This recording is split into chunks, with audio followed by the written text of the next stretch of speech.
یہاں سے وہاں تک اور وہاں سے جہاں جہاں تک میری آواز پہنچ رہی ہے اور آنکھیں دیکھ رہی ہیں، سب کو میرا سلام پہنچے۔ امید کرتا ہوں کہ آپ سب بخیر و عافیت ہوں گے۔ تو آج 30 جولائی 2023 کو اتوار کی ایک خوشگوار دوپہر کے وقت ہمارا سفر کا آغاز ہوا، اور آج کے اس ولاگ بنانے کا مقصد یہ ہے کہ ہم اپنے ویورز کو اس روڈ کی کنڈیشن کے بارے میں بتا سکیں، اور رستے میں جو ٹورسٹ اٹریکشن کے سپاٹس وغیرہ ہیں یا کوئی بازار ہیں تو ان کے بارے میں انفارمیشن دی جا سکے۔ اس وقت ایگزیکٹلی 4:07 ہیں کہ ہم کاغان بازار سے نکل چکے ہیں۔ اب ہم اس وادی کے بازار کو الوداع کہتے ہیں، اور اس کے بعد جو مشہور جگہ ہے وہ ہے مانڈری کا بازار۔ یہ جی ہم مانڈری کے بازار میں پہنچ گئے ہیں۔ بظاہر اس بازار میں ہم بڑی جلدی پہنچ آئے، لیکن حقیقت میں یہاں تک آتے آتے ہمارا تقریباً 1 گھنٹہ لگ گیا۔ یہ فاصلہ جو محض 15 کلومیٹر پر محیط ہے، اس میں ہمیں اتنا وقت اس لیے لگ گیا کہ یہ روڈ انتہائی خراب ہے۔ یہ 15 کلومیٹر اس پورے 100 کلومیٹر کے فاصلے میں سب سے زیادہ خراب اور خستہ حال ہے۔ اب جو یہ لیفٹ سائیڈ پہ آپ کو ایک نہر نظر آ رہی ہے، اس میں پچھلی دفعہ فلڈ کی وجہ سے اتنا پانی تھا کہ اس نے یہاں پل تک کو ڈیمیج کیا، اور اس پل کے ختم ہوتے ہی مانڈری کا بازار بھی ختم ہو جاتا ہے۔ اب اس کے آگے مشہور مقام جرید کا ہے۔ اب مانڈری اور جرید کے درمیان کچھ چھوٹی چھوٹی بستیاں، کہیں کچھ گھر، کہیں کچھ دکانیں موجود ہیں، لیکن کوئی ایسا مشہور مقام ان علاقوں کے درمیان ایسا نہیں ہے۔ ابھی تھوڑی دیر پہلے میں نے ذکر کیا تھا کہ روڈ جو ہے وہ کاغان سے مانڈری تک کی کافی خراب ہے، لیکن ابھی آپ دیکھ سکتے ہیں کہ جیسے ہم مانڈری سے آگے نکلتے ہیں اور لینڈ سلائیڈنگ وغیرہ کا جو خطرہ ہے وہ کم ہوتا ہے، تو ویسے ویسے روڈ جو ہے وہ بہتر ہوتی چلی جاتی ہے۔ ابھی ہم جرید کے بازار میں پہنچ چکے ہیں۔ یہ کمپیریٹیولی ایک چھوٹا سا بازار ہے، جہاں پہ چند ایک ہوٹلز اور کچھ دکانیں، جنرل سٹورز وغیرہ ہیں، لیکن ایسا خاص یہاں پہ کچھ نہیں ہے۔ اور روڈ دیکھ سکتے ہیں آپ کہ قدرے بہتر ہے اس روڈ سے کہ جس سے ابھی ہم گزر کے آئے، لیکن ایک خاص بات جو یہاں ہے اور وہاں نہیں ہے باقی بازاروں کے قریب، وہ یہ ہے کہ یہاں پہ ایک بڑی مشہور زپ لائن ہے۔ یہ ابھی نئی یہ بنی ہے، اور یہ یہاں سے اوپر اس کا رستہ جا رہا ہے، یہ اس گاڑی کے پاس سے اوپر کی طرف یہ رستہ جا رہا ہے، اور یہ ساؤتھ ایشیا کی دوسری بڑی سب سے اونچی زپ لائن مانی جاتی ہے۔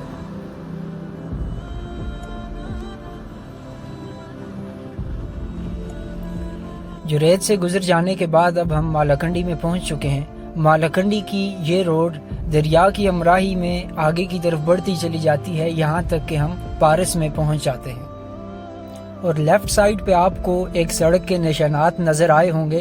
یہ کچھ عرصہ پہلے لینڈ سلائیڈنگ کی وجہ سے پوری طرح سے تباہ ہو چکی تھی۔ اب اس کے بعد یہاں پہ پل ایک لگا کے روڈ کو دوسری طرف ڈائیورٹ کر دیا گیا ہے، تاکہ اب لینڈ سلائیڈنگ کے خطرے سے آنے جانے والی گاڑیوں کو بچایا جا سکے۔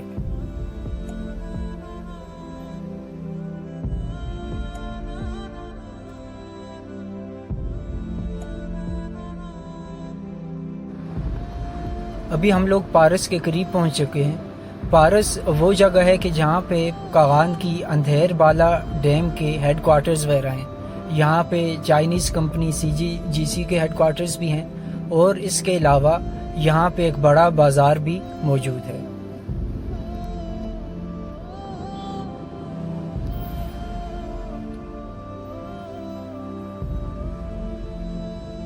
وہاں سامنے آپ دیکھ سکتے ہیں کہ 2 گاڑیاں جو رائٹ کی طرف مڑ رہی ہیں، وہ نیچے اپنے آفیسز کی طرف مڑ رہی ہیں، جہاں پہ یہ ڈیم وغیرہ سے ریلیٹڈ بلڈنگز وغیرہ بنائی گئی ہیں۔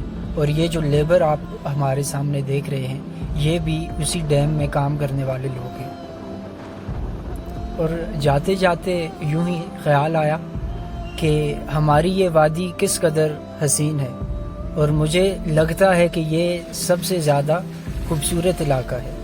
اور شاید اسی کے لیے شاعر نے کہا تھا کہ اول تو زمانے میں نہیں آپ سا کوئی، اول تو زمانے میں نہیں آپ سا کوئی، گر ہو بھی تو ہم کون سا تسلیم کریں گے۔ تو یہ اگر آپ مانیں یا نہ مانیں، ہم مانتے ہیں کہ یہ جو جگہ ہے وہ دنیا کی بہترین اور خوبصورت ترین جگہوں میں سے ایک ہے۔ ابھی ہم کوائی کے بازار کے قریب ہیں اور یہاں پہ جیسے جیسے آگے بڑھتے جائیں گے آپ دیکھیں گے کہ چہل پہل میں اضافہ ہوتا چلا جائے گا۔ اور یہ جو سڑکوں کے کنارے جیپس وغیرہ کھڑی دیکھ رہے ہیں، یہ یہاں پہ اس لیے کھڑی ہیں کہ یہاں سے اوپر لیفٹ سائیڈ پہ شوگراں کی طرف رستہ جاتا ہے، جو کہ تقریباً 12 کلومیٹر کا فاصلہ ہے اور گاڑی کا 1 گھنٹہ لگ جاتا ہے وہاں اوپر تک پہنچتے پہنچتے۔ شوگراں میں بھی ایک بڑا بازار موجود ہے جہاں پہ کافی ساری دکانیں، ہوٹلز وغیرہ موجود ہیں، اور شوگراں کا جو سب سے اوپری حصہ ہے اس کو سری پایا کہا جاتا ہے، اور وہاں سے نیچے پوری وادی آپ بآسانی دیکھ سکتے ہیں۔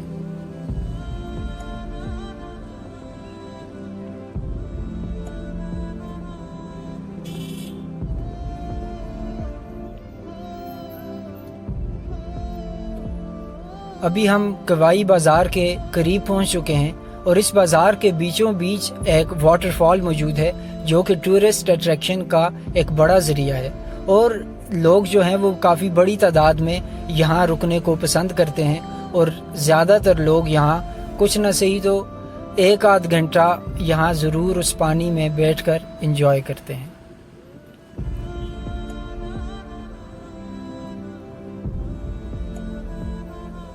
یہ دیکھیں جی، یہاں پہ یہ واٹر فال موجود ہے شہر کے بیچوں بیچ، اور یہاں ایک بڑی تعداد میں لوگ بیٹھتے ہیں، اور یہاں پہ باقی ریکریشن کا سامان وغیرہ موجود ہے۔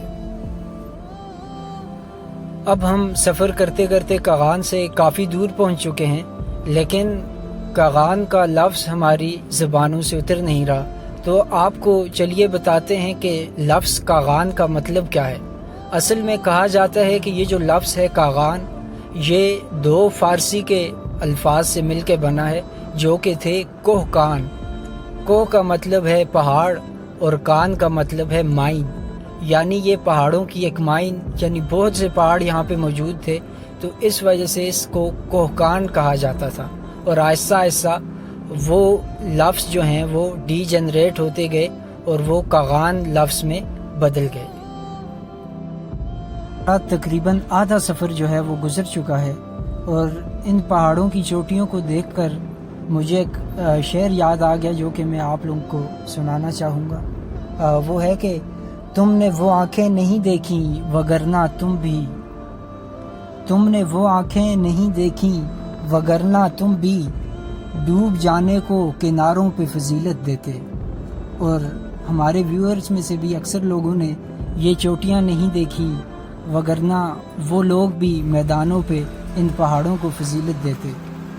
اور میرا یہ مشورہ ہے کہ آپ لوگ ضرور اس علاقے میں آئیں، انجوائے کریں اور قدرت کے نظارے دیکھیں، اور دیکھیں کہ خدا نے کس قدر حسین اور کس قدر خوبصورت دنیا بنائی ہے۔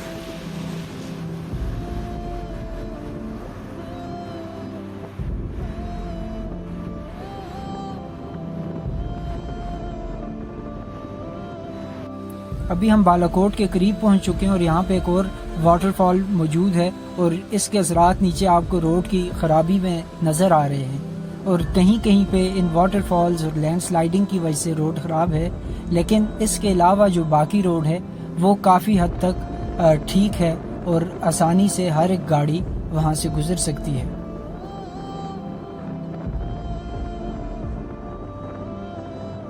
یہ جو پہاڑوں کے اوپر آپ کو درخت نظر آ رہے ہیں اور جو آپ پہلے بھی دیکھ کے آئے ہیں اوپر رستوں میں، ان میں سے اکثر جو درخت ہیں وہ سرو و صنوبر کے ہیں، جو کہ کافی قیمتی مانے جاتے ہیں، اس لیے ان کی دیکھ بھال کے لیے یہاں پہ فوریسٹ ڈویژن کی ایک چیک پوسٹ ہے، تاکہ لوگ انفیئر مینز کے تھرو یہاں سے لکڑی جو ہے وہ لے نہ جا سکیں۔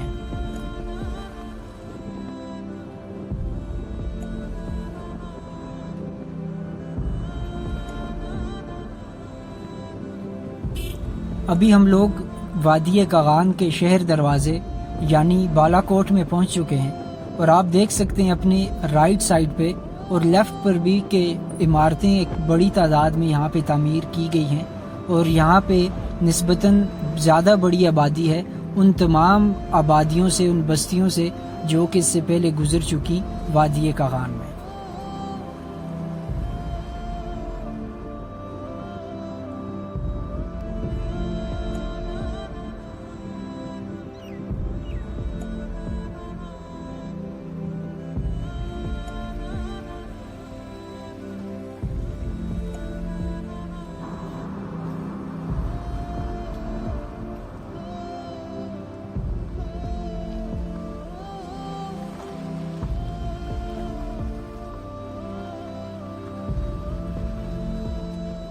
تو ابھی ہم لوگ بالاکوٹ بازار میں داخل ہونے والے ہیں، اور یہ جو لیفٹ پہ اوپر کی طرف جو رستہ جا رہا ہے یہ ویلی گیٹ وے ہوٹل کی طرف جا رہا ہے۔ یہ بالاکوٹ کے بہترین ہوٹلز میں سے ایک تصور کیا جاتا ہے۔ یہاں سے پوری وادی اور نیچے دریا، ہر چیز کا بہترین ویو اور پکچرسک سینز جو ہیں وہ آپ یہاں سے دیکھ سکتے ہیں۔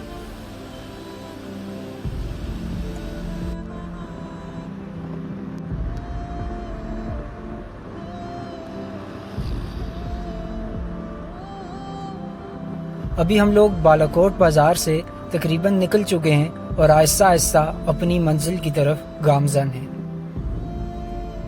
آپ لوگوں نے نوٹ کیا ہوگا کہ اس روڈ کی کنڈیشن اس سے پہلے والی روڈ سے کافی بہتر ہے، اور آپ کو یہاں پہ پیٹرول پمپس وغیرہ بھی مل جاتے ہیں، ورنہ اس کے بعد جو پیٹرول پمپ آپ کو ملے گا وہ تقریباً 1.5 گھنٹے کی مسافت پر اوپر کاغان ویلی کے قریب آپ کو ملے گا۔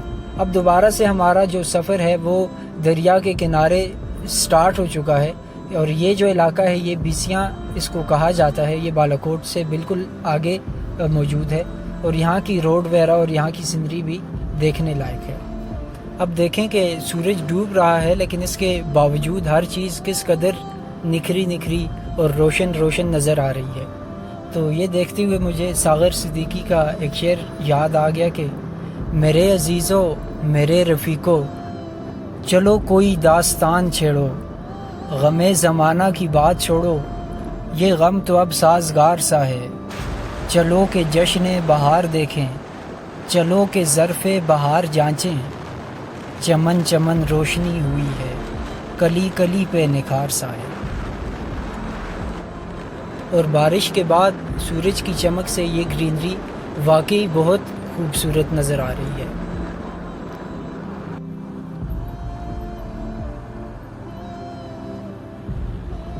ابھی ہم جابا کے قریب پہنچ چکے ہیں، اور یہ جو رستہ ہے اس علاقے کا یہ بہترین رستوں میں سے ایک ہے اس پوری وادی کے، کیونکہ یہ جنگلات میں سے ہوتا ہوا گزرتا ہے۔ یہاں پہ آپ دیکھ سکتے ہیں اپنے لیفٹ پہ کہ کارپیٹس وغیرہ کے سٹالز لگے ہوئے ہیں، اور یہاں اس پورے علاقے میں جگہ جگہ یہ سٹالز موجود ہیں، اور ان لوگوں کی کافی اچھی سیل ہو جاتی ہے گرمیوں کے سیزن میں۔ ابھی ہمارا سفر بھی اپنے اختتام کے قریب ہے، اور ساتھ ساتھ شام بھی ہونے کو ہے، تو اس ولاگ کے اختتام پر آپ کو 1-2 شعر سناتے ہیں شام سے ریلیٹڈ، اور آپ سے اجازت چاہتے ہیں۔ آج کا دن بھی گزار آیا ہوں کن لوگوں میں، آج کا دن بھی گزار آیا ہوں کن لوگوں میں، مجھ کو اس بات کا احساس ہوا شام کے بعد، لوٹ آتی ہے میری شب کی عبادت خالی، لوٹ آتی ہے میری شب کی عبادت خالی، جانے کس عرش پہ رہتا ہے خدا شام کے بعد۔ تو ویورز، ہم لوگ مانسہرہ سٹی میں پہنچ چکے ہیں، اور کاغان سے مانسہرہ تک جو رستہ تھا وہ تقریباً 95 کلومیٹرز تھا۔ تو آپ اس فاصلے کے حساب سے اپنی گاڑی کی پیٹرول کنزمپشن کے بارے میں حساب لگا سکتے ہیں، اور نیکسٹ ٹائم تک اپنا ڈھیر سارا خیال رکھیے گا، اور ملتے ہیں نیکسٹ ولاگ میں انشاءاللہ۔ اللہ حافظ۔